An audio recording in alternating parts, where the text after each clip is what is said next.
பாகிஸ்தான் அத்துமீறல் குறித்து மற்றும் முறியடிப்புகள் குறித்தும் வெளியுறவு செயலாளர் விக்ரம் மிஸ்ரி விளக்கமளித்தார். செய்தியாளர் ராஜகுமரன் இணைப்பில் இருக்கிறார்.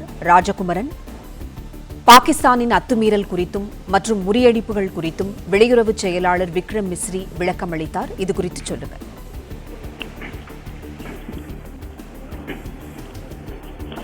பாகிஸ்தான் அத்துமீறி நடத்தி கொண்டிருக்கக்கூடிய தாக்குதல் தொடர்பாக வெளியுறவுத்துறை செயலாளர் விக்ரம் மிஸ்ரி உறுதிப்படுத்தியிருக்கின்றார். இந்த தாக்குதல் சம்பவத்திலே உடனடியாக பதில் வினையை இந்திய ராணுவம் ஆற்றி வருவதாக விக்ரம் மிஸ்ரி அவர்கள் வெளியுறவுத்துறை செயலாளர் குறிப்பிட்டிருக்கின்றார்.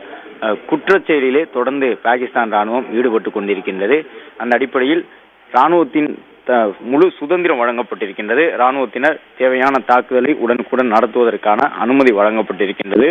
பாகிஸ்தான் ராணுவம் தொடர்ந்து இந்த எல்லையில் அத்துமீறலில் ஈடுபட்டு வரக்கூடிய சூழ்நிலையில் தற்போதைய நிலை குறித்து மிகவும் உன்னிப்பாக கவனித்து வருவதாக வெளியுறவுத்துறை செயலாளர் விக்ரம் மிஸ்ரி குறிப்பிட்டிருக்கின்றார். அதே நேரத்திலே பாகிஸ்தானின் பல்வேறு இடங்களில் இருந்து காஷ்மீர் மாநிலத்தினுடைய உதம்பூர், ஸ்ரீநகர் உள்ளிட்ட இடங்களிலெல்லாம் ட்ரோன் மூலமாக தாக்குதல்கள் நடத்துவதற்கான முயற்சி நடைபெற்றுக் கொண்டிருக்கின்றது. கடந்த சில மணி நேரமாக இந்த தாக்குதல் சம்பவம் தொடர்ந்திருப்பதாக வெளியுறவுத்துறை செயலாளர் குறிப்பிட்டிருக்கின்றார். இன்று மாலை 5 மணிக்கு பிறகு எந்தவிதமான தாக்குதலும் இருக்காது என்று இந்திய ராணுவம் எதிர்பார்த்தது. அதற்கேற்ப நம்முடைய ராணுவ வீரர்கள் எல்லையிலிருந்து கொஞ்சம் கொஞ்சமாக தங்களுடைய பழைய நிலைக்கு திரும்ப தொடங்கியிருந்தார்கள். ஆனால் பாகிஸ்தான் ராணுவம் தன்னுடைய வழக்கமான பாணி இன்னும் மாறவில்லை, அந்த குணத்தை விட்டு பாகிஸ்தான் இன்னும் வெளியில் வரவில்லை என்பதை சுட்டிக்காட்டக்கூடிய வகையிலே ஒரு நம்பிக்கை துரோக செயலை செய்திருக்கின்றது.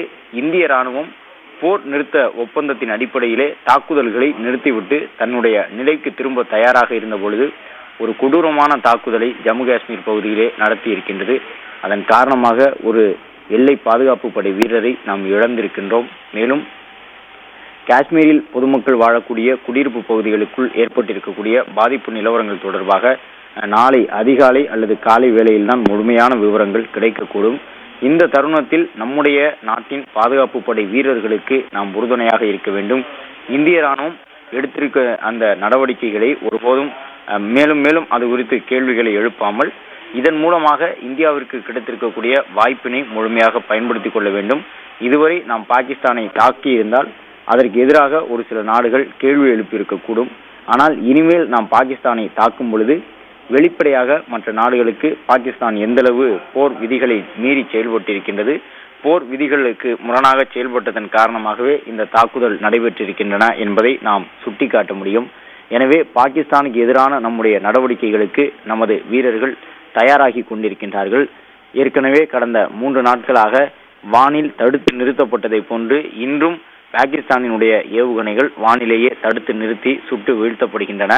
பாகிஸ்தான் தாக்குதலுக்கு உடனுக்குடன் இந்தியா பதிலடி கொடுத்து வருவதாக வெளியுறவுத்துறை செயலாளர் விக்ரம் மிஸ்ரி தெரிவித்திருக்கின்றார்.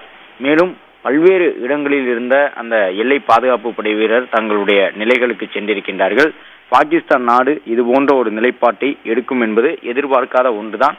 என்றாலும் அடுத்த கட்டமாக நாம் செய்ய வேண்டிய பணிகள் என்ன என்பதை உடனடியாக இலக்கு வைத்து தீர்மானித்து குறிப்பிட்ட பகுதிகளிலே தாக்குதல் நடத்துவதன் மூலமாகத்தான் பாகிஸ்தான் ராணுவத்தினுடைய நிலைகளை மேலும் மேலும் தாக்கி அழித்தால் அவர்களுடைய செயல்பாட்டு தன்மை பாதிக்கப்படும். எனவே அதை குறிவைத்து நாம் தாக்க வேண்டிய அவசியம் எழுந்திருக்கின்றது. பாகிஸ்தானை பொறுத்தவரை துருக்கி நாட்டிலிருந்து கொண்டு வந்திருக்கக்கூடிய ஏவுகணைகள் மூலமாக ஒரு தாக்குதலை திட்டமிட்டு நடத்தி கொண்டிருக்கிறார்கள். அந்த ஏவுகணைகளை உடனுக்குடன் வழிமறித்து நடுவானிலேயே அழிப்பதற்கான முயற்சிகள் நடைபெற்றுக் கொண்டிருக்கின்றன. அதில் இந்திய ராணுவம் தொடர்ந்து வெற்றியும் பெற்றுக் கொண்டிருக்கின்றது.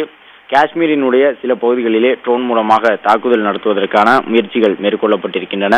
அதேபோன்று பாகிஸ்தான் வாயிலாக அந்த நாடு பஞ்சாப் உள்ளிட்ட மாநிலத்திலும் ராஜஸ்தான் உள்ளிட்ட மாநிலத்தினுடைய ஒரு சில பகுதிகளிலும் தொடர்ந்து ட்ரோன் வாயிலாக தாக்குதல் நடத்துவதற்கான முயற்சியிலே ஈடுபட்டிருக்கின்றார்கள்.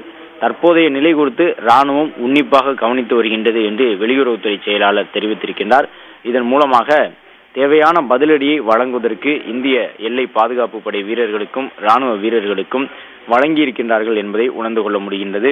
அந்த அடிப்படையிலே காஷ்மீரினுடைய ஹஜ் பகுதி முதல் லடாக் வரை இருக்கக்கூடிய அனைத்து பகுதிகளிலும் எல்லை பாதுகாப்பு படை வீரர்கள் தயார் நிலையில் ராணுவத்தினரோடு இணைந்து தாக்குதல் நடவடிக்கையிலே ஈடுபட இருக்கின்றார்கள்.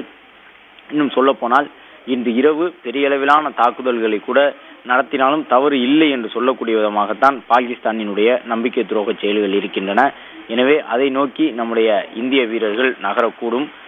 எல்லையில் இருக்கக்கூடிய அனைத்து வீரர்களும் குறிப்பாக அந்த பீரங்கி படையணியை சார்ந்தவர்கள் இரவு நேரத்திலும் தாக்குதல் நடத்தக்கூடிய திறனோடு இருக்கின்றார்கள். எனவே பாகிஸ்தானுடைய ராணுவ நிலைகள் ஏற்கனவே குறிவைத்து தாக்கி அழிக்கப்பட்டிருக்கின்றன. அந்த ராணுவ நிலைகள் ஆக்கிரமிப்பு காஷ்மீரில் இருந்த நிலையில் அவற்றின் மூலமாகத்தான் பயங்கரவாதிகள் தங்க வைக்கப்பட்டார்கள்.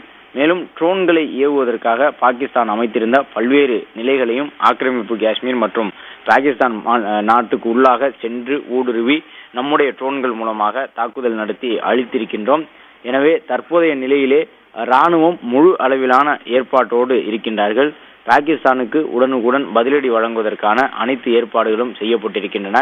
தொடர்ந்து காஷ்மீர் மாநிலத்தினுடைய உதம்பூர், ஸ்ரீநகர் உள்ளிட்ட இடங்களிலெல்லாம் நம்முடைய எல்லை பாதுகாப்பு படை வீரர்கள் பதில் தாக்குதல் நடத்துவதற்காக தயார் நிலையில் இருக்கின்றார்கள். கடந்த 3 நாட்களை போன்று இல்லாமல் இன்று கொத்து கொத்தாக ட்ரோன்களை ஏற்கனவே கொத்து கொத்தாகத்தான் அனுப்பினார்கள். அதை காட்டிலும் கூடுதலாக மொத்தமாக ட்ரோன்களை அனுப்பக்கூடிய விதமாக பாகிஸ்தானினுடைய செயல்பாடு இருந்து கொண்டிருக்கின்றது. என்றாலும் நம்முடைய வான் பாதுகாப்பு அமைப்புகள் 3 நிலைகளில் செயல்பட்டு கொண்டிருக்கின்றது. எனவே அவ்வளவு எளிதாக இந்தியாவிற்குள் ட்ரோன்கள் மூலம் தாக்குதலை நடத்திவிட முடியாது.